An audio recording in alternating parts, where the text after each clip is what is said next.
संसदीय बोर्ड को जीव ना आज भी समस्त प्रस्ताव जे देवे आलोचना जो ना आसो पार्लियामेंट पार्टी को पठा 131तम एपिसोड 1 रु आरंभ कर 131 एथिरे यशस्वी प्रधानमंत्री मुख्य लक्ष्य होचे साधारण लोक जे असाधारण काम कर लोकलोचन को आनिबा एवं आज राष्ट्र मुख्य भाव में ये बोधे विश्वर एकमात्र राष्ट्र मुख्य जे जे निरंतर भाव में 131 मास है निरंतर लोक सचेतनता बढ़ेगा लोक आत्मविश्वास बढ़ेगा आम ऐतिह्य संस्कृति परंपरा को पुनर्जीवित करवा एवं साधारण लोक भितर आत्मविश्वास तैयारी करवा ये हूँ मुख्य कार्य। आज क्षीरोद पटेल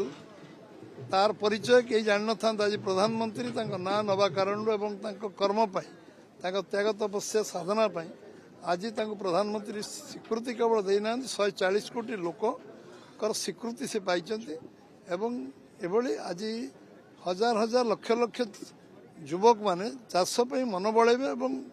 चाष क्षेत्र में निज जीवन यौवन को समर्पित करेंगे से हूँ सब बड़ सम्मान आम दबा ना तो सम्मान मिल ना सम्मान जहाँ दिज्व निश्चित भाव में सम्मान मिल। आज यशस्वी प्रधानमंत्री जड़े चाषी को सम्मान देते अर्थ तांको जेते धन्यवाद देले कम हम कारण 140 कोटी लोक भर आज क्षीरोद पटेल को ना आसी से जड़े निष्ठापर चाषी चाष कार्य लगी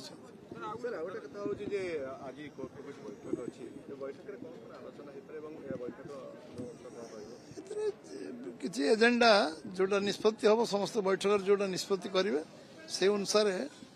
आलोचना चर्चा हम पर आप जन दिज्व सांबादिक मान तो जनवा आम दायित्व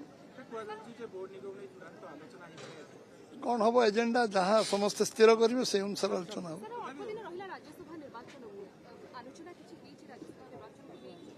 आज आज आज समस्त चाहिए से विषय आलोचना कर